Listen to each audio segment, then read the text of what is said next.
Okay.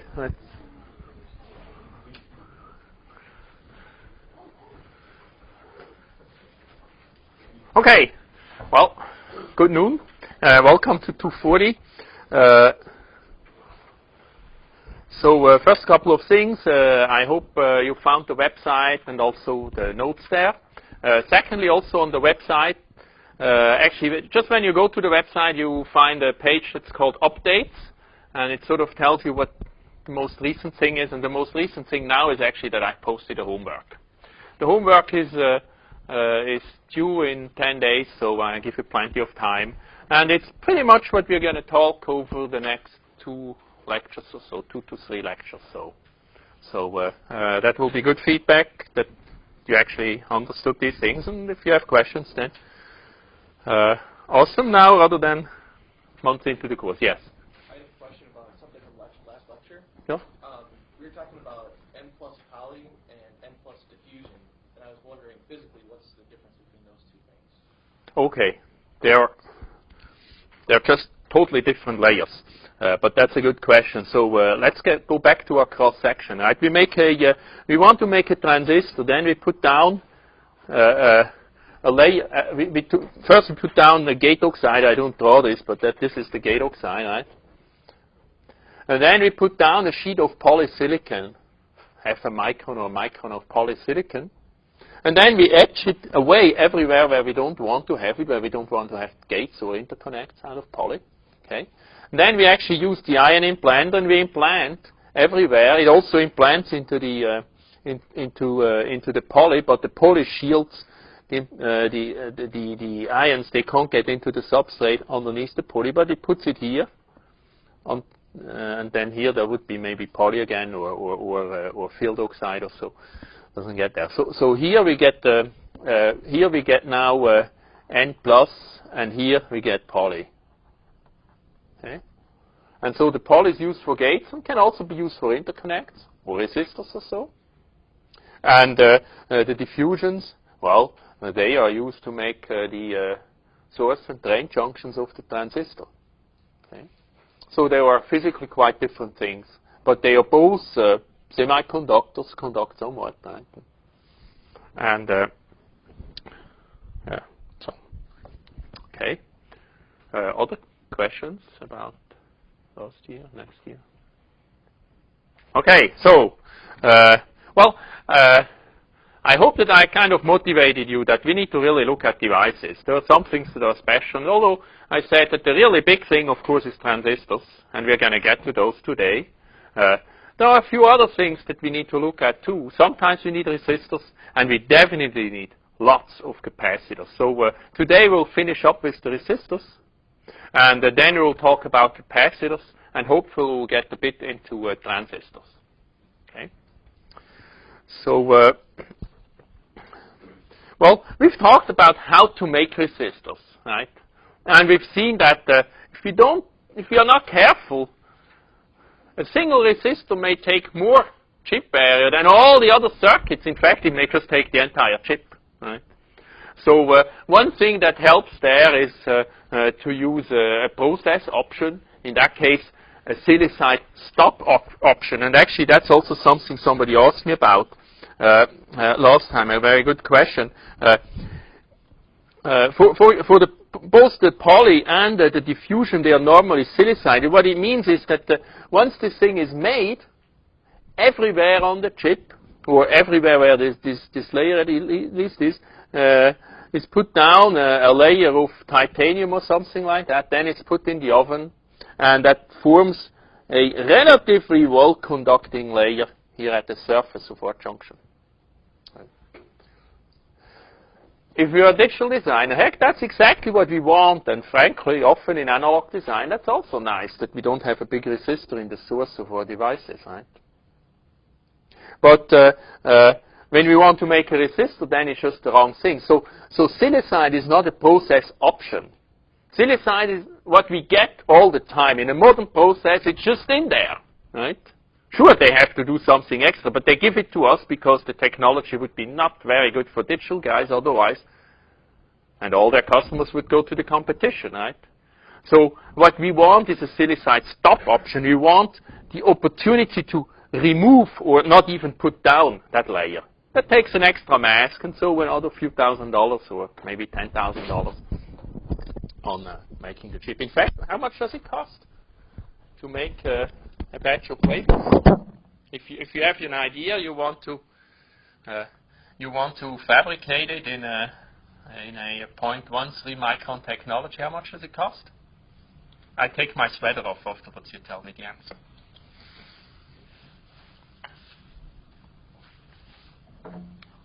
Are you going to put it on your credit card? You never check? Well, it depends on the process. Older processes, 1 micron, maybe even half micron, you can perhaps have for $50,000 a run. That's usually a boat full of wafers, like 24 wafers or so. If you want sort of state-of-the-art technology, 0.13, about $500,000 or so, give or take a few $100,000, right? Definitely not for the credit card. And if you want 0.09 micron, 90 nanometers, well, go talk to the foundry, and if you can find one that does it for you. Expensive. In fact, one of the most troubling things is that the masks are ridiculously expensive. That's a lot where the cost goes. And that, of course, is bad news for us, because we always need masks, then we make 3 chips, and then we want new masks because we have a new idea. If we are a company, well, we need masks. Turns out our idea was pretty good, and then we make millions of chips and make a lot of money with one set of masks, right? So, but anyways, that's sort of, it's expensive. So, remember that when you argue with me about partial credit in an exam or in a homework or whatever it is. Just imagine what the partial credit is. You just taped out to this $500,000 process, and you had one, it's just a little goof. It's really unimportant, but you had one little goof. Okay? The foundry will still want the $500,000. Okay?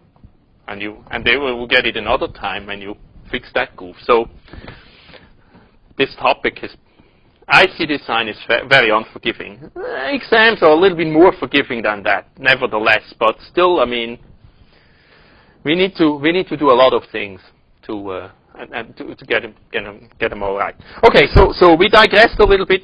Making chips is expensive, and because of that, we have to be super careful in their design, even when we make resistors. So one of the issues with resistors sometimes is mismatch. We want not just any resistor, but we want to have resistors that have a certain value. Now, there are 2 types of mismatch. Well, actually, several types of mismatch. Well, here I've listed some of them. If you can use a little bit more zoom, then I will just move the slide around. Yeah, so it will be. Thank you. Yeah. So types of mismatch. Well, why would a resistor not have the value that it should have? Well, first of all, there are systematic errors. Contacts I mentioned here as an example. Well, if we make a resistor, then it's this, for example, this layer of polysilicon that is somewhere, right? And perhaps we put the stop silicide option and so on to get some reasonable value. But then, ultimately, we're going to have to make contacts and go probably higher up somewhere to a metal, right? This contact is also going to have a resistance. In fact, how much resistance do we get from a contact? A few ohms. Okay? So if you want to have less than a few ohms of resistance, and often you want, you don't make one little tiny quarter micron sized contact. You put the whole blob of them.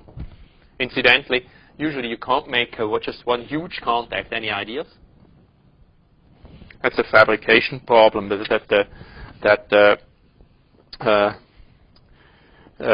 way they make contacts is that they have to etch very, very small holes. So they over-etch them.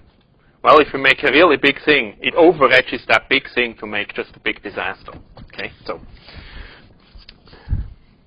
Okay, so contacts, they add a few ohms to your resistor, and that's just a systematic error, right? You get that in every resistor, and if you knew exactly, then you, I guess, could design it in, make your resistor a little bit shorter. In practice, that's almost hopeless, right? You just don't know enough about the process to do such stuff. Then there is run-to-run variations. Well, the polysilicon is doped, and the doping concentration is what determines how resistive it is, right? Well, that varies a little bit because it's stuck a little bit longer in the implant or a little bit less, or the bottle of the diffusion furnace, the bottle with the arsine or whatever the dopant was new for one run, and it was old and almost empty for the other run.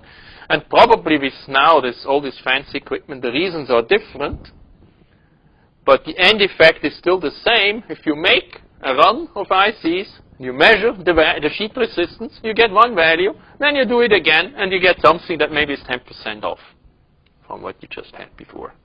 Okay, so these are run-to-run variations, and then they're random in the sense that you really, if you send your tapes to the fab, you don't know what you're going to get back. I mean, you know it about, but plus minus 5 or 10%, right?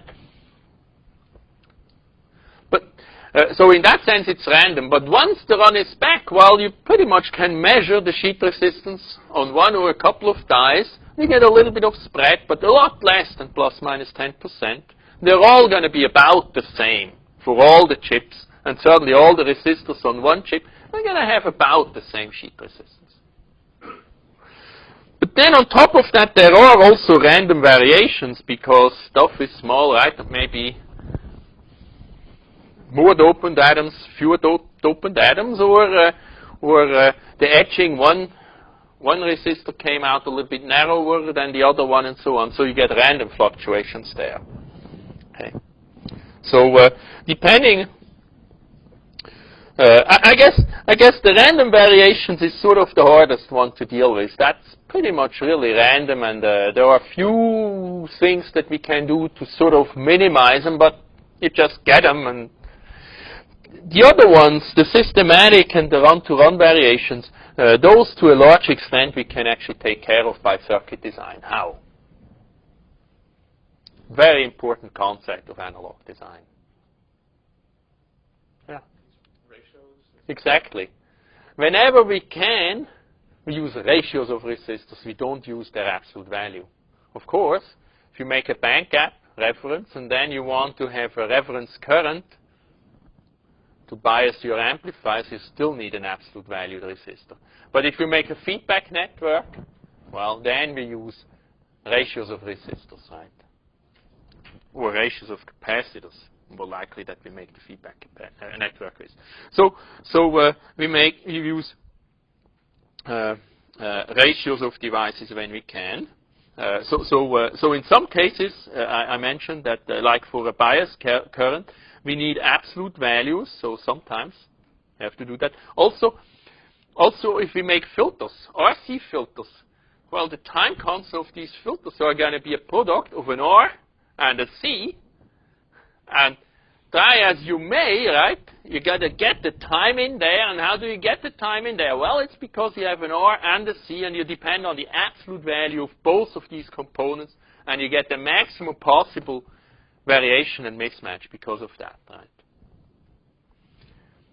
So I guess 15% for resistors maybe is a little bit on the high side, but certainly for RC products, you easily can get that and more.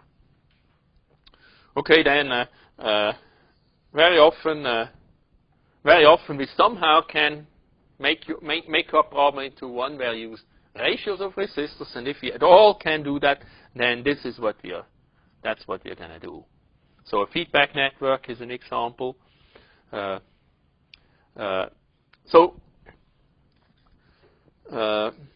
Let's look at just how we would make such a ratioed resistor. Let's suppose that we need two resistors, R1 and R2, and that the ratio of these should be 1/2 or 2/1, right? So one resistor should be just twice as large as the other resistor. How do we do that? Well, let's say the first way would be we figure out that for R1 we need, or let's make this R2. For R2 we need a certain length. We need to have a certain length, and so R1 we make just half that length. And then, of course, on either side we're going to add contacts. I'm going to draw these just sort of simply, right?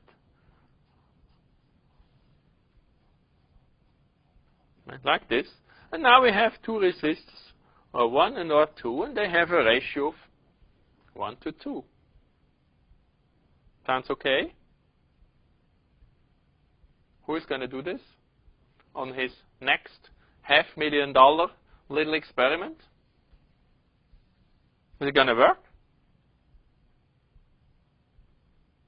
Yeah, of course it's going to work, right? But it's going to work well? Well, one thing that I mentioned was contact resistance, right? Here we have, let's assume that there were 5 ohms, right? We have 5 ohm contact resistance, and here we have also 5 ohm contact resistance. Here, let's say we have 2K ohm, and here we have 1K ohm. Well, what would be the total value of the resistor in this case? Well, it would be 2.01. And this one here would be 1.01 K ohm, right? Yeah. Is the ratio 2 to 1? Well, no, not exactly at least, right? Okay.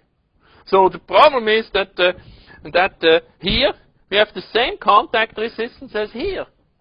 But the ratio should be 1 to 2, right? So the other problem is that we really don't know exactly how long this resistor is. You see, where does the contact really start and where does the resistor end and so on? Well, I guess you could figure it out.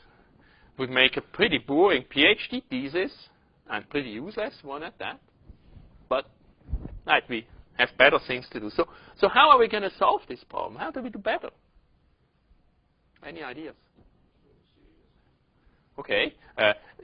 Now, one thing I like it when you answer, of course, and I'm trying to. But please use these microphones. At all your places, you have microphones, and the reason is we actually have 4 students down in Santa Cruz who are watching, and also the course is recorded on tapes. If you can't make a lecture, you actually can go to the room next here, and you can watch the course on tape. I don't say that, so now this room empties, right? And you all, but so that we have, so we somehow use 2 resistors, right? So that actually is shown on, that solution is shown on this next slide. So here is the resistor R1, and then here and here is the resistor R2.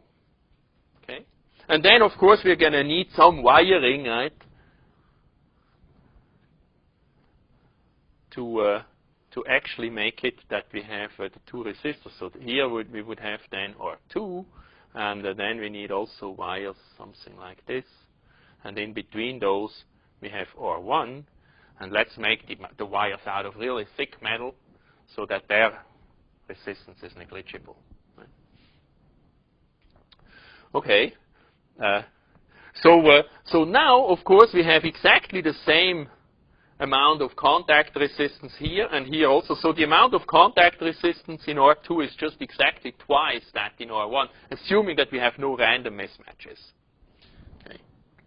So this slide does a few other things. The first thing is it deals with the gradient. What do I mean with the gradient? Well, we've seen before that when you make chips, or when you make resistors, well, the resistance value really depends on doping concentration. Doping concentration depends on some gas or something in an ion implant or something like that, right? A number of factors like that. Well, they're going to be fairly uniform over the entire wafer. In fact, that's what the fab is paid for, ensuring that everything's the same across the entire wafer. But not quite, right? In practice, they're going to be a little bit higher resistance on one end of the wafer and a little bit less on the other or so. There could also be mountains and valleys or so, but the smaller scale we have, especially sort of when we get down to a chip, or if we get down to even sort of a fraction of the chip where our analog circuits are, then by and large we have a gradient. Right over here we have, let's say, 100 ohm per square, and then sort of we roll down this mountain to being down here, it's maybe 98 ohm per square sheet resistance, right? So that would of course mean that this resistor here has a little bit less resistance than this resistor here, right? Now, if we had made these two bars part of R2 and then this part R1, well, R2 would have a little bit less than twice the resistance of R1, right? Okay. But if we do it like this, well, then this one here will have a little bit more resistance, and this one will be a little bit about in the middle, and this one will have a little bit less, right? And consequently, to first order, and again, if we make things small enough, then first order is pretty good. To first order, the errors just cancel. This one's a little bit too much, this one's a little bit too little, and in the middle, they average out to just the same as this one. Okay? This idea is called common centroid, because the whole circuit has a center, and the center actually happens to be here. Right? And it works for gradients in this direction. It obviously works for gradients in this direction. Right? They really don't affect anything. And then, because of linear superposition, it works for gradients in any direction, as long as they are linear. Okay? So we very often do that in circuits. And in fact, if you want to lay out precise resistors, you can get matching to better than 1%. But you have to pay for it. And you pay mainly with your brain and a little bit with pushing a few more buttons on your layout editor. There is one more thing shown here, and that is that there are actually two more resistors here. This one and this one. They're really not needed, right? Why are they there? They're labeled dummy, I know, but why do we put dummies on an expensive chip? Okay, yeah, that's edge effects. And the reason is that remember how poly is put down, right? It's put down as a huge sheet over the entire wafer. And then what we don't want is etched away. So at some point in the process flow, the entire wafer was green or red or whatever poly happens to be in color. Right? And then, wherever it's white, the poly was etched away. Well, here, the etching has to go between two poly lines. I mean, if we pack them close together and the poly is relatively thick and so on, actually, this may not be on scale at all. The way this actually may look on the chip may be that there is a poly here that is a micron thick and maybe half a micron wide, and there is another poly here, right? So the etching has to go into the gap between these two polys. There is photoresist on top to protect this, right? The etchant or the plasma etch or whatever. It has to go and work its way in between here. Whereas over here, there is no poly over until somewhere over in Japan, right? Here, it's a lot easier, right? So consequently, it will attack a little bit more here and eat a little bit more away than it does here, right? So exaggerated, it etches here and it etches there. So this one is a little bit narrower compared to the one over here, which is going to be narrow, which is going to be wide on both sides, right? So we have a systematic mismatch again. How do we do that? Well, we take the thing from Japan and put it right next. Huh? So that's what's happening here. We just put these two dummies here. So now it's going to look the same for this resistor, for example, on both sides. Of course, the dummy is going to be etched unevenly, but who cares? It's just a dummy. We're not going to use it for anything. All right. So even trivial resistors, there are a few little tricks that are important. Notice SPICE couldn't care less about this. I mean, you put your circuit with this wonderful schematic capture, you put it all in, and you mill SPICE, and it takes 27 hours or so on the latest and greatest workstation. And it really tells you, you know, everything exactly like you expect. It doesn't even check for this, right? So don't forget this. $500,000 worth of errors. Okay, so one more thing about these resistors and layouts and so on. Sometimes we need a large value, right? We've seen that sometimes we need a resistor that is a few millimeters long, and of course we're not going to make a chip that is very skinny and long, right? So we make some kind of serpentines. It's obvious. This serpentine, in a precision application, this serpentine has a disadvantage. Any ideas? What hair can I find in the soup again? Yeah. Wake up. Yeah. Yeah, exactly. Actually, oh yeah, it's a thermoelectric effect, right? On the chip, we have temperature gradients. Why? Well, because on one side of the chip, we have big drivers, dissipate a lot of power, heat things up. And the other side, it's warmer, right? So we get gradients, and here we have different materials. They meet. They put the voltage across them, microvolts, but nevertheless, right? And so because there are different temperatures, they're not going to match. Here, if we put the contacts right next to one another, well, we're not going to have a whole lot of temperature difference between these.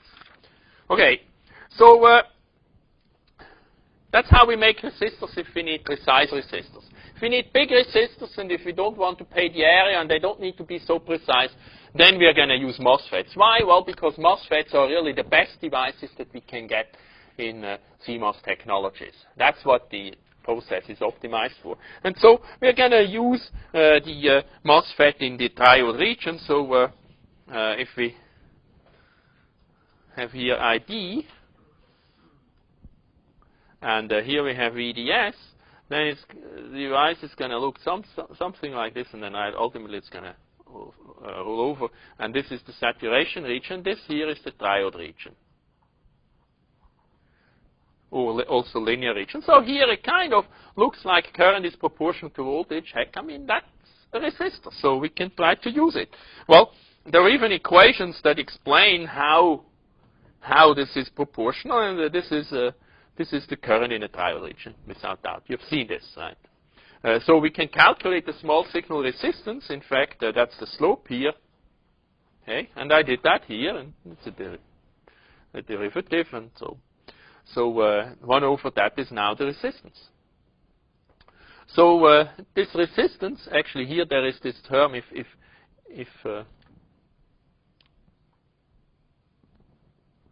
okay, so there is also minus VDS here. Okay, when VDS is not much larger, much smaller than VGS minus VTH, then we also have a VDS term in here. Okay. So you will see that you'll find. Well, actually, here is the full result, right? Okay, without approximations. Well, what does this mean? Well, it means that the value of our resistor is a function of the voltage across our resistor, right? VDS. How did we call that last time? Voltage coefficient, right? So this thing's got a voltage coefficient. Well, the voltage coefficient is dR dVDS. And that should be 0 if it was a good resistor, a linear resistor. And it's not 0 if it's not. And then the 1 over R is there just because we want to normalize this result so it's independent of the value of the resistor, right? So that's our voltage coefficient is this expression, right? Okay. Let's look at an example. Let's suppose that we want to make a resistor with 1 megohm resistance, and let's see whether we can do that with reasonable area. And we've seen that if we make it with poly or diffusion or so, it may take up almost the entire chip, right? Again, the resistance is approximately this value, and again, I assume that VDS is very small compared to VGS minus VTH. Okay, and then I can solve for W over L, and I find that this W over L is 1 over 200. So, okay, what this says is we could use a transistor that is biased at VGS minus VTH is 2 volts. We somehow have to generate these 2 volts, right?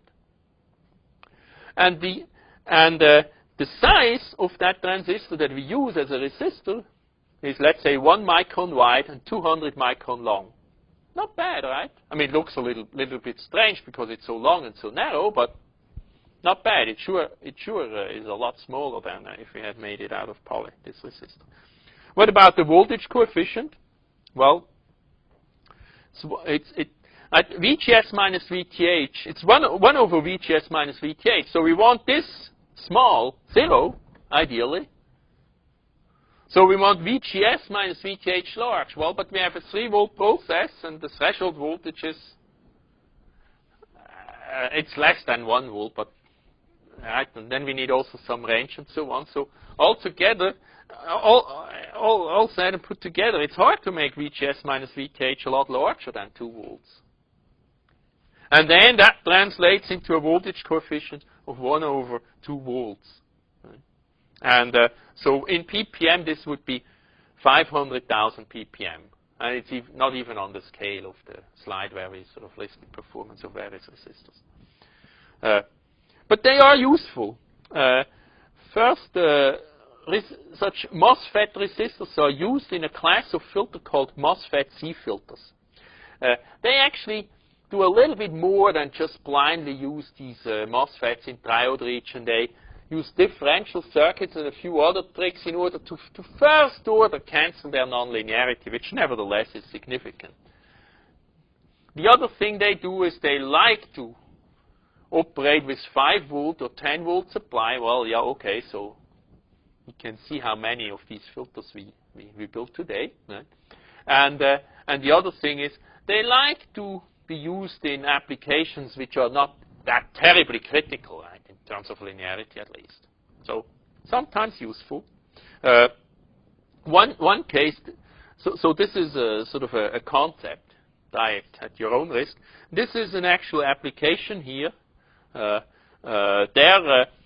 that circuit, and sometimes that's the case, a resistor was needed that had an ohm resistance over much more than 1 gigaohm. And the reason was really that the noise, right? That the larger the resistance, the smaller the current noise. We'll see that. And so a gigaohm in that application was the absolute minimum, better more. But it didn't really matter. If it was 5 gigaohm instead of 1 gigaohm, didn't matter. Linearity didn't matter, right? Then a transistor in linear region was, of course, a ticket. So let's summarize resistors. Well, there is really limited support in CMOS. CMOS really is not made for making resistors. If you go to bipolar technologies, then often you have a special resistor provision. In CMOS, you generally do not have that.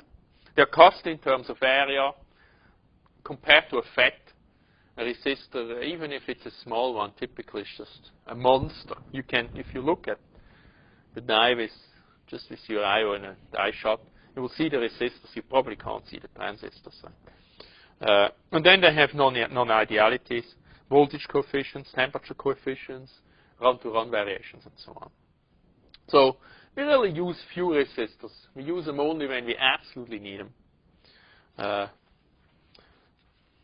And we will avoid them in like feedback networks. There are also other good reasons why not to use resistors in feedback networks, and we'll get to those. There are alternatives to resistors in electronic filters, and that's 247, where we talk about those. In A to D converters, ditto. There are ways we can do those without resistors or with few resistors, and generally we'll do that. Okay, so capacitors. Now, capacitors is a little bit different story. Capacitors also, CMOS circuits are not made to make capacitors, CMOS technologies. Even though, I mean, a MOSFET is basically a capacitor, right? But not a very good one. So, but really the more important difference to resistors is that while resistors we kind of sort of put in the closet, forget about them, right? Avoid them. capacitors, not at all the same deal. We use them a lot. So they are very central. And analog circuit designers, they often spend more time on designing their capacitors than designing their transistors. And we'll see why that is. Actually, well, really, the reason is going to be that capacitors determine the noise. Noise determines the performance of the circuit, meaning how accurate it is, right? And the power dissipation. So, I mean, you kind of have it, right? Those are the two things where you need to shine if you want to make money in this business, right? Okay, so there are kind of two classes of applications for capacitors. One of them is large value, bypass capacitors, frequency compensation, and so on. They need to be large. They don't necessarily need to be accurate. Voltage coefficient value, they don't really matter too much, right? So there we are going to use one type of capacitor. And then in a lot of other applications, we not want to have very high accuracy and very good linearity. So feedback and sampling networks and so on, we're going to make out of capacitors. And they better be good. In fact, today, you can build A to D converters that are not limited by your ability to make A to D converters with 20 bits or something like that. They're limited because you can't get good enough capacitors. Big enough and linear enough.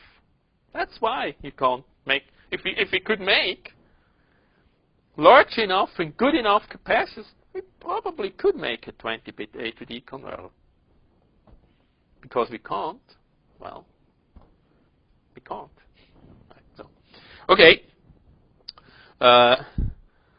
So obviously we're going to spend a little bit more time on these, right? They're somewhat more critical. So here is the laundry list of options. Once again, it's something that digital designers, they hate capacitors, and so because they still give a lot of business to the foundry, the technology designer sort of does away with them. With one exception. The exception is the gate oxide, right? That one, of course, goes through the roof. When I was a student and took a similar classes, so gate oxide capacitance was a fraction. I don't even remember exactly what it was anymore, but it was a few hundred attofarads per micron square. Now it's like 5.3 femtofarads per micron square for a 0.35 micron technology. If you go to 0.13 or so, then it's like 10 femtofarads per micron square.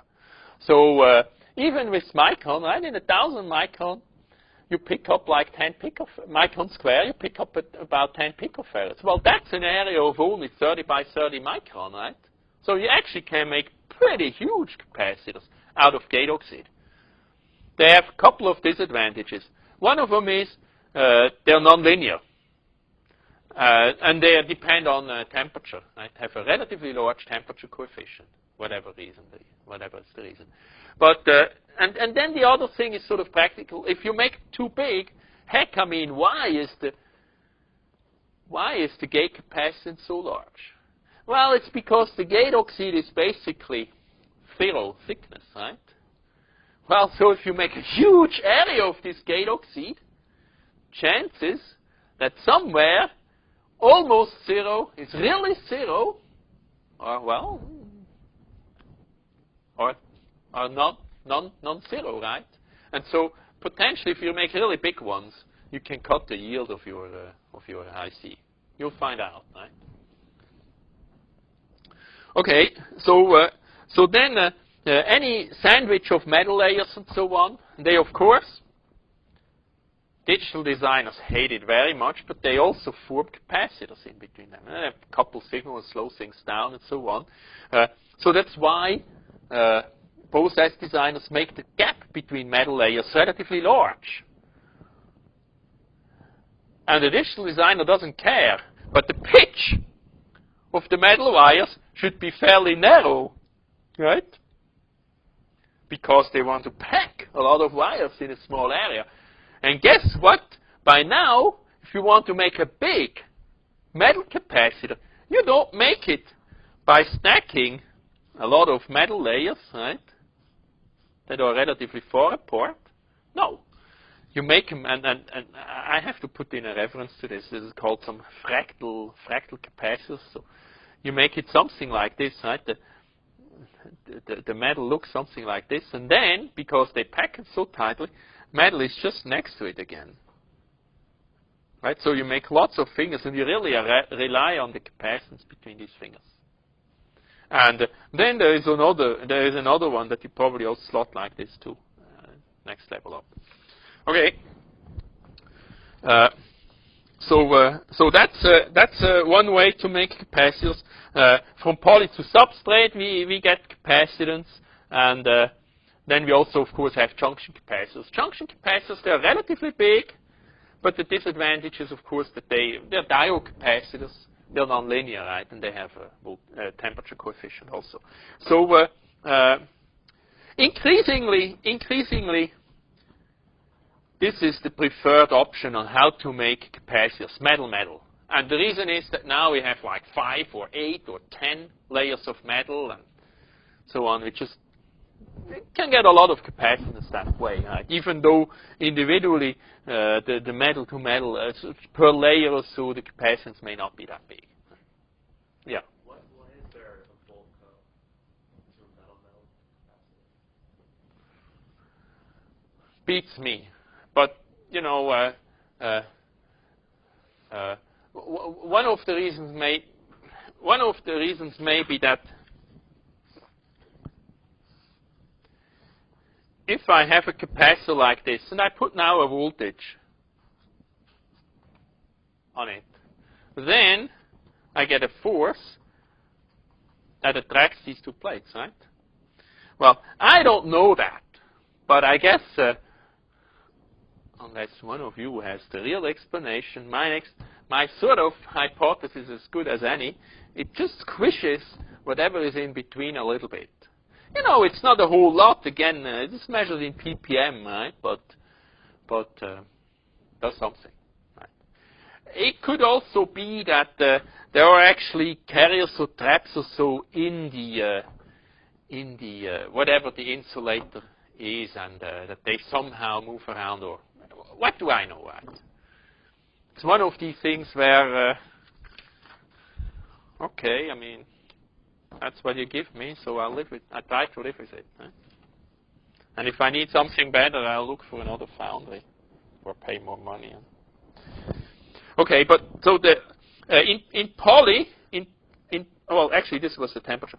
In poly, it's more obvious because poly again has this problem that there's just a finite number of states, and as you put more and more charge, the charges, they're going to be farther and farther away from one another, so the capacitance value actually decreases. So for poly, we actually would expect that as a function of V, the capacitance looks something like this.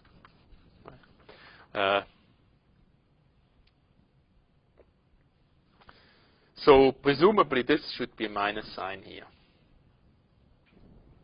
Okay, you will have to look these up for your process. Obviously, they vary all over the place, and 10 ppm per volt is good. Yes. What was the problem with the poly again? Why wouldn't that be the preferred? Why would it not, or why would it? Why would it not? Why would it not? Well, because you have to pay extra. It's a process option. Normally, you get one level of poly. They need to give it to you because it's the gate poly, right? But you can pay extra, and then it's a few extra processing steps. They add a second layer of poly that you can't use for transistors, but you can use for capacitors. And so that costs extra money. So in 2 or 3 level and even 4 level metal technologies, you often do that. In now the 0.13 and so on, they may not even have it anymore. So use metal. Okay. So I think this is the first SPICE example that we are looking at. What I want to look at is the gate capacitor. I want to know what the gate capacitance is of a device. Now, I know that it's nonlinear, right? And so it depends on the voltage across it. So how am I going to figure that out with SPICE? Well, a little trick. So first of all, the value of a capacitor is the current divided by frequency and voltage, right? So now what I'm going to do, I run an AC analysis where I make the voltage just 1 volt. Why 1 volt? Well, because once I'm in the AC domain, in the linearized domain, I can use any voltage, right? I could use 1,000 volts, and 1 volt is just nice because I don't need, sort of simplifies my calculations. Then this omega, I make 1 over 2 pi, and then, wait a second, omega I make 1. The frequency I make 1 over 2 pi. Omega is equal to 1, right? So then this whole thing here is equal to 1, and my capacitance is just equal to I, with some units, right? Well, the units then are going to be farad, right? Okay? So that's what I'm doing here with this SPICE thing. I set up an AC source, 1 volt. I run that AC source across my gate capacitor. I'm interested in gate capacitance. I don't care about source and drain and stuff like that. Just tie them together, right? Right?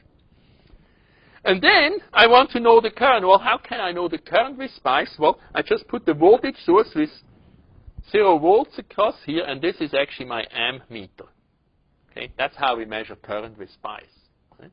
Just voltage source, no voltage across it.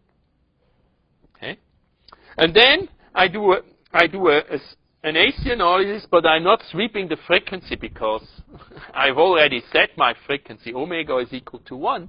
Instead, I'm sweeping actually the DC here. It's the DC that I'm sweeping, but it's an AC analysis. You got to look. I mean, first versions of SPICE, old versions of SPICE can't do that. Every really modern version of SPICE can do that, right? Sometimes they call it parametric analysis or whatnot, right? Here is even, if you use Spectre, the recommended simulator for this class, then this is the code that you have to hack into SPICE, and it will do it for you. Okay, so now I'm almost done, and in the end I'm just going to plot as a function of this VDC here, this voltage here, I'm going to plot I of V MOSFET, and that's going to be my capacitance, right? That's actually going to be C, right? And it's going to look something like this. And so now I'm almost done. Just one more thing. What is the one more thing I'm going to do? Thinking of the $500,000 that I think into this little project.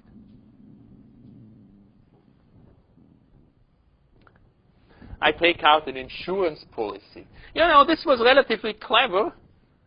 Not very much, but I managed to make an error, right? I almost should have made it on purpose. I didn't, but I make my point, right? Even simple stuff, heck, I mean, we're humans, right? I at least make errors. I want to be sure that whatever I'm doing here is actually the right thing. So I take another capacitor, easy in SPICE. It's really 1 picofarad. It's not going to vary with the voltage across it and so. I'm going to run exactly the same test with it. And we're going to see whether SPICE tells me that this capacitor has 1 picofarad value. If it does, well, then I'm reasonably confident that I've done things right. If it doesn't, well, I get an easy, quick warning. Heck, go and look at this stuff again, right? I recommend do this in your homeworks in 240. You will save a lot of time. Because most of the time, when I debug a circuit, it's not that I didn't design the circuit right. I didn't hack it right into SPICE. Trivial stuff, right? But then, because I worked so hard on the circuit, it's easy to go and debug the circuit. Well, we should debug first the SPICE, right? SPICE stack. So that's a very good idea. So do it in 240 and do it afterwards too. May avoid a $500,000 mistake. Okay, so here is the result, right? And so we see that, of course, this capacitance is very nonlinear. If you can use more zoom, we just want to see this picture. Okay, good. So here is this DC voltage bias, right? And of course, right, if we are less than the threshold voltage, we don't have an inversion layer, right? And this thing is just not a very good capacitor. And then we form the inversion layer. And you know what? On this scale, it sort of looks like once we are up here, it's linear. Well, that of course is also a fluke, right? Then you would have to zoom into this thing and look really, right? We're not gonna use it in this area or gate capacitor here because it's really, forget it, right?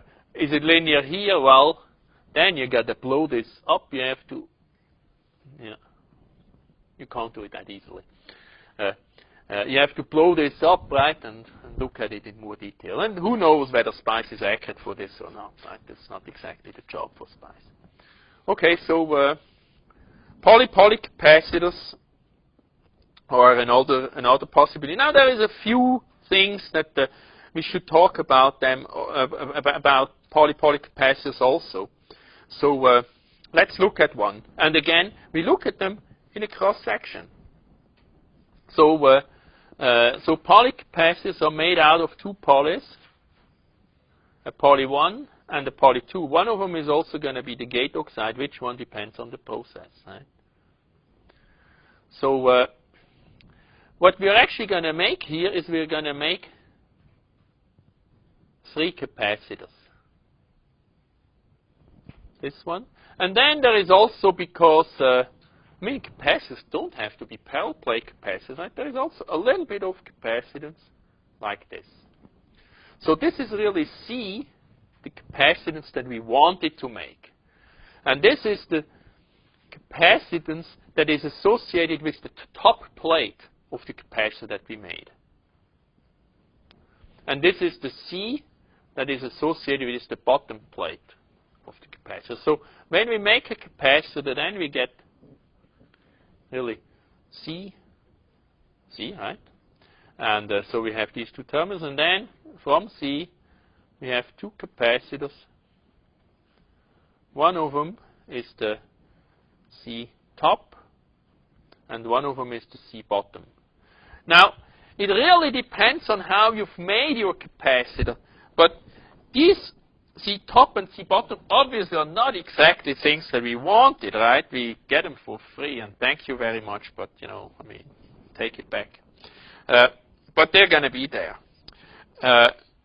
And so really, the figure of merit is what, for every picofarad of C, how much of C bottom and C top am I getting? And for this one here, I mean, it's a simple matter of capacitance per unit area. Here, this may be like 5% of C top, of C, and this may be 0.5% of C. Yeah, C. Just right. And so it really depends. And see, this is also a problem. Why? Of metal capacitors, because the capacitance per area for at least a single layer of metal isn't that high compared to this capacitance, bottom plate capacitance. For a metal capacitor, this number may be a lot higher. Right? We get a lot more of this. Gee, it's free. Why aren't you happy? Well, why aren't we happy? Suppose we're going to use this in a feedback network, and I promise we're going to use that. So we make some kind of an amplifier like that, and then that amplifier, actually we're going to use capacitors as the feedback network. There is a little bit more to this than what I'm drawing here, right? Because somebody needs to initialize the capacitor. We're going to get to that. Little trick, it's going to make the course interesting, right? So these capacitors are also going to have bottom plate capacitors and top plate capacitors. The bottom plate capacitor is going to load one or the other thing. Well, we have 2 opportunities. We can put the bottom plate here, or we can put it here. If we put it here, then it loads the amplifier, and we need to build a craftier amplifier. Translation, it's going to take more power, more current, right, from the supply. We're going to need to build a bigger amplifier to drive this dude that we didn't even want, right? And the alternative is to put this bottom plate capacitor over there. Turns out that that one's even worse, although it's a little bit harder to see. And the reason why this one is worse is that if we put capacitance here, then this amplifier starts amplifying not only the signal, but it starts amplifying its own noise. And I mean, heck, noise is going to be a big disaster. I mean, it always depends, right? I've told you already in the last lecture that analog designers, they always look at everything from both angles. Noise for the circuits is really bad. For our jobs, it's a godsend. Okay, so if there wasn't any noise, we probably would be just flattened away by some CAD optimizer. Okay, so we're going to put the bottom plate over on that side, and because if you work for a big company and you're their store designer, you're not going to fuss with the layout. It's going to be a layout engineer that does this for you. You're going to tell him. And so you use a symbol like this one. And that tells the guy that the bottom plate is going to go there. And be careful. Here you don't stick any more capacitance than you possibly have to. Okay? And the same thing here. The bottom plate is going to go there because we really don't want to stick any noise enhancer over there. And then, of course, this presumably is driven by another amplifier, and it now has extra load. So bottom plate capacitance is really bad news. I mean, it's functionally okay. I mean, the chip is still going to work, but we're going to have to burn more power if we have more bottom plate capacitance. So sometimes paying for the double poly option and then having less bottom plate capacitance allows us to build a lower power dissipation chip. We can charge more money, and that pays more than the extra fab expenditures. There is one more thing that we're going to do. Well, there are a few more tricks and so on that we're going to do, but one of them is that these bottom plate capacitors and top plate capacitors, they have another nasty thing, and that is they have two terminals. Let's look at this thing, right? Well, if I want to put charge into my circuit, or let's look at this capacitor. Actually, it's a little bit easier. See top, even though it's smaller, right? Well, if I want to stick a signal into my circuit, I wiggle this node. The signal goes through this capacitor and then into this one, produces a voltage at the output, right? That's what we want. But electrons, they don't care. They don't give a damn for what we want. Right? For electrons, this is just as good an input to this circuit as this one. Big mistake in SPICE, right? In SPICE, it's easy to say, this is my input and this is ground, 0. Well, I can tell you one thing. On your entire chip, you won't find a 0 node. It's a pure fiction in SPICE, right? So this is also a signal. I mean, of course, it's dirt, right? But for the electrons, it's just as good. Thankfully, this capacitor is smaller than this one, but if this wiggles, this is going to wiggle just as if this wiggles, this is going to wiggle, right? So I have to make sure that I get little wiggle from here to there compared to wiggles from here to there. This is what I want. This is my signal. This is my dirt. I don't want this. How do I do that?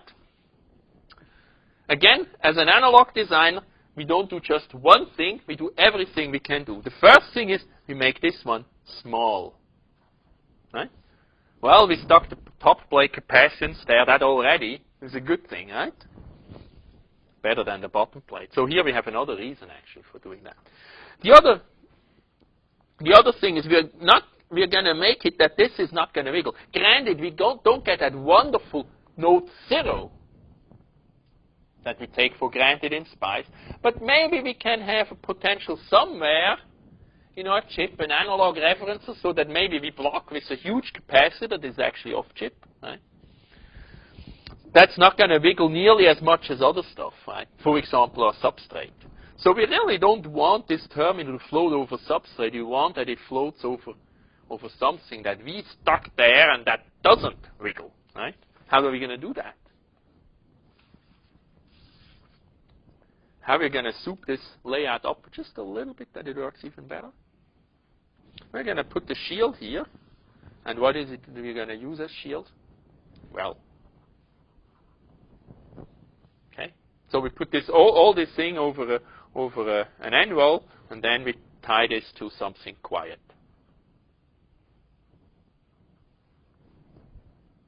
Okay. Simple stuff. Again, SPICE isn't gonna. SPICE gives you perfect grounds. Isn't gonna tell you that, but that's why we are analog circuit designers. And as easy as it sounds, right, there is little subtle tricks gonna do right. Actually, laying out capacitor is almost an art, even though I guess I already said that I don't like to think about our discipline as an art. If you can use more zoom, please. Yeah, just we want to see this picture. Good. I've taken this out of a book, and the reference here is on the right side. So what this shows here is the layout of a capacitor that is actually has a ratio of 7/2. For whatever reason, in some circuit, an A to D converter or filter, so we needed two capacitors that have a ratio of exactly 7/2. And this is how we're going to do it. So first of all of this here is a contact to our shield, speak well, that we just talked about. That's this quiet business, right? So the whole shebang is put into a shield, on top of a well. Huh? Then we actually have two capacitors here. That's sort of the A or 1 capacitor. These are the two elements that make up the 2 part in our 2/7. And then here is the B or the 2 capacitor. Okay, so again, like with the resistors, there shouldn't be a surprise by now, right? We're going to make really 9 capacitors. They're going to be exactly the same value each. But then we're going to use 2 for one and I guess 7 for the other one. Yeah. And so then what we're also going to do is underneath. So the sort of the grayish area, that's our top poly layer. And just the white outlines, that's our bottom poly, right? So the bottom poly, so every capacitor is really bottom poly, a square, and then on top of it, there is the top poly, a square. Now the trouble is going to be that we of course have to interconnect these things, and the interconnects, want it or not, are going to have capacitance also. Well, there are 2 ways to deal with that. And we're going to do both of them again, right? Number 1, make the interconnect capacitance small, right? So anything small can't cause a big problem. And the second thing we are going to do is we make them the same for every one of these capacitors. So in terms of ratios, they're not going to change a thing, right? If we have more of these, well, we're going to have more parasitics also. So that's shown here. To every capacitor in the top plate, we add 4 stubs. And these 4 stubs are used to interconnect it to its neighbors or to the metal, right? And then depending on the actual interconnections that we need, we are going to arrange or orient our capacitors in such a way that the stubs line up like here, and then we make contact. Or the stubs don't line up, like here, and then we don't make contact. Right? So this way, we can preserve our ratios. Okay. So there are more things. What are all these guys doing that are around here? What are all these extra, a little bit smaller capacitors good for?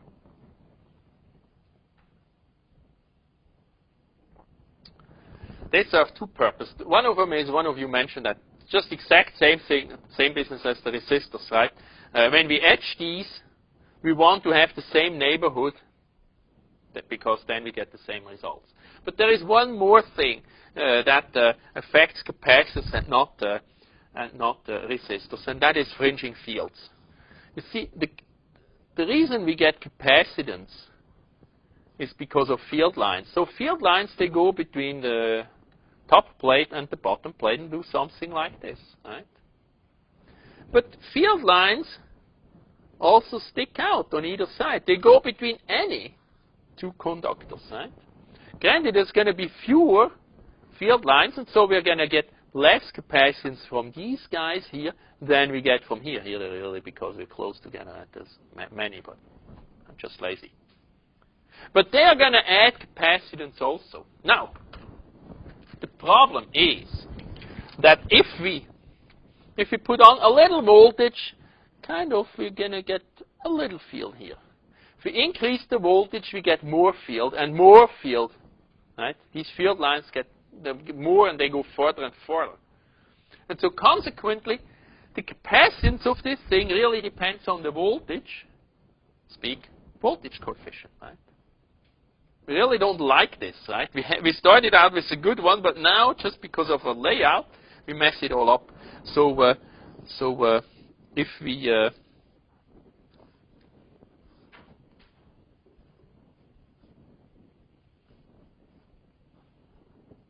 put dummies here, then the field lines are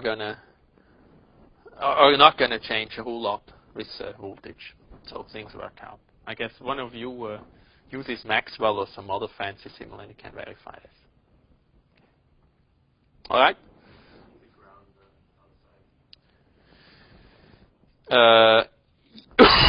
I guess you can put it to whatever potential you like. But better make it something quiet. Otherwise, you get the same wonderful deal as just before, right? Again, this, of course, is something that in 240 you can say, well, what do I care? He doesn't have enough money to let me fabricate my wonderful project, right? And consequently, we're never going to see this problem. And in my SPICE simulation, I'm going to use node 0, right? So, but afterwards, you're going to have the money to fab a chip, and whoever gave you the money wants that it works. So don't forget it. Okay, so metal capacitors, sort of obvious, right? We can use those instead.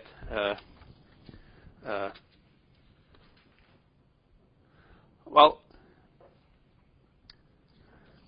so I really want to now get to the meat, and I guess we spend a little bit more on capacitors than I thought, but those are important things. That's stuff that actually does break chips, so it's important to remember. But let's get to MOSFETs, and we are going to spend mostly introduction today and get deep into this next week. So I've already said that, right? What we really want is MOSFET models that we can use for IC design. Okay? We have already lots of stuff, device models, and all of us, we have taken more courses probably on the subject than we like. But now we need something for design. And we're going to go to the drawer of what we have already, but we will find that we have to add a few things to help us for design. The other thing that we have to be extremely clear about is that there are really various things that we want for models, and consequently we need different things. We, of course, are going to use SPICE, and we are going to use it for verification, and we want it that it models all and the last and yet another effect in all of our transistors. For that, it's going to need models that consist of 20 pages full of equations and whatnot, and hundreds of parameters, right? So we absolutely need this SPICE business. But then also we need to design, and for design, we are going to do hand analysis, right? And so let's just quickly recapture what we have already. Well, we have the square law model, right? We have small signal models, and we're going to use that, of course, right? But then we also have design criteria. And well, what are they? Well, again, they are sort of gain, power dissipation, speed, and so on, right? And so we are going to revisit these two in the context of these design parameters. Okay? And so we're going to use both of these. And the challenge is going to be especially for this hand analysis thing, to sort of trade off complexity with accuracy. Right? We, of course, cannot deal with them. Already the square law model, by and large, is unfit for design because it has this square that turns into a square root, and you have horrible equations in a hurry that you can't solve, right? So most of the time, of course, we're going to try to use the small signal model that linearizes things, and then we have problems only with higher order frequency responses. But we definitely need something here, right? And the other thing is, sort of what related to that is that if we just use the square law model, even if we bite the bullet and stick with that thing, we get errors of like 50%. You know, if you're 50% off from what's possible from the optimum with your chip, chances are you're not going to do very well. Because somebody in your competitor's company is going to try to be a little bit closer. So what we want the best of all worlds. We want simple models, but accurate models, right, for design. We need them only for design. We don't need them for verification, because the minute we do verification, we go back to here. We use SPICE. We use it all. But we don't want that this is a totally different world. We don't want to do design with SPICE. Right? We can't.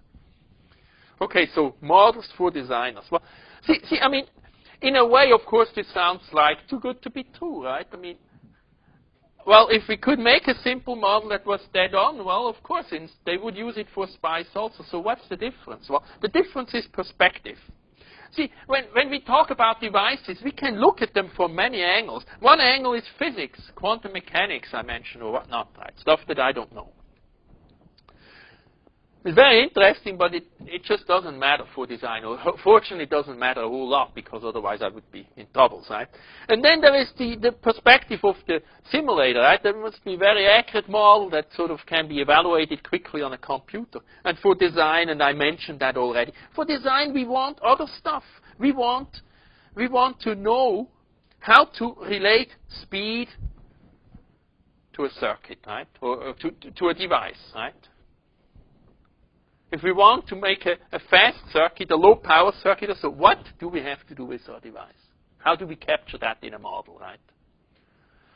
So, and of course, the big turkey that causes us all of these troubles is short channel effects, right? The square law model is just not very accurate. It doesn't include them, and so, well, of course, it doesn't predict them very well. And so BCMX does this. I'm repeating myself, but that's very important. That's what we really are after. We are not after yet more equations, right? And so we want this model that is simple and accurate. But before we get to that model, let's look a little bit at the SPICE thing. In SPICE, we are going to currently the industry has adopted BSIM models. The current top of the line model is BSIM4. What we are using here in 240 is BSIM 3 version 3. That is supported by most simulators, and it works pretty well down to about 0.25 micron. If you use shorter channel length transistors, then the BSIM 4 model adds a bit of accuracy. But even this BSIM 3 model, it had about 100 parameters per device. I mean, I would have to give you half a phone book just to say what. Actually, it is on the web, right? You're going to use them, but you're never going to read those parameters and understand what they are. I counted them. There are actually 16 pages of equations for the BSIM 3 model. BSIM 4, who knows? Is anybody working on the? Sometimes there is somebody in class who's actually. BSIM is B actually stands for Berkeley. So SPICE doesn't contain Berkeley, but SPICE was invented in the 70s here at Berkeley. Don Peterson is retired now, and so that's what Berkeley is famous for, right? BSIM is the model that now everybody's using to describe their transistors. Big, mighty TSMC, or name it what foundry. Right? Intel, I'm not sure. They may use something else internally. Who knows? But these big foundries, right? Billions of dollars worth of ICs. They turn to Berkeley to figure out how to describe the model. So you can do interesting research here. Okay, so you can download these libraries from the web, and they are very good for optimization. So we really, I don't want to bash these models. They're exactly what we need when we want to verify our circuit with SPICE. That's why BSIM is famous. But of course, they're bad for design. We can't use them for design. Right? There is one other problem that we have with these SPICE parameters and so on, BSIM3 and so on, that the model really doesn't deal with very well, and that is device variations. See, computers, of course, they have this wonderful thing that they're dead on. They're just accurate, right? But that's a mixed blessing sometimes, because when we make our $500,000 chips, they're going to be sometimes a little bit like this, and sometimes a little bit like that. And what is the reason? Well, the gate oxide is there a few nanometers, right? And sometimes it's a tenth of a nanometer, that's less than one layer of atoms thicker, and sometimes it's a little bit less thick, right? Well, but the tenth of a nanometer, well, that's a few percent, right, variation. So we get a bit of such variations. Now we want that our chips, of course, work regardless of whether the gate oxide was a tenth of a nanometer shy of its target or a little bit more, right? And so we somehow want to verify that with SPICE, that it works. Now it turns out that to really solve this problem, all these mighty computer scientists, with all their big and powerful computers, they haven't figured out how to do that. So we're going to use a crutch. It's not very good, but at least sort of it increases our odds to succeed with our $500,000 experiment. So what we have is, we're actually not, what we do is, how do we get these models actually for these SPICE models, right? Well, you just download them from the web, but before somebody actually fabbed the devices, then put them on a probe station, and used some test equipment, a bunch of software, and measured all the curves, and then fitted the parameters in BSIM until BSIM predicted exactly the same thing as the measurements. Right? Then somebody who knows about devices went in and mocked up the parameters that he just got using this arduous and accurate process in such a way that if we were to build a digital circuit out of this stuff, an inverter, that would be kind of on the slow side. How does he do that? Well, the example here is for fast. Well, if we wanted to make, there is also likewise a set of parameters are modified so they get fast inverter. Well, if you want a fast, you make a low V threshold. So for a given amount of voltage on the gate, you get more current, so the inverter switches more quickly. High mobility, obvious. High Cox, well, because the current is mu Cox, right? Turns out that matters more than the load. Low sheet resistance, so that the electrons get where they should quickly, right? So he actually goes in and just by hand modifies these. Now, actually, why doesn't the guy measure the fast parameters and the slow parameters? Why not measure them?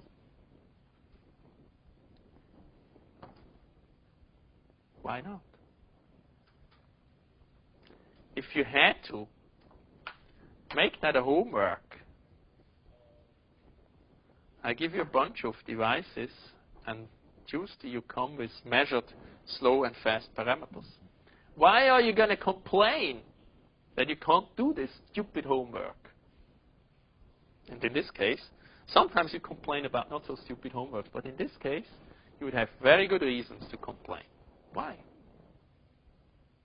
Well, because when you make a bunch of devices, how do you know that there are slow ones or fast ones, right? You make a bunch of devices, you sort of average, you get the nominal. But what is really the slow? What is the fast?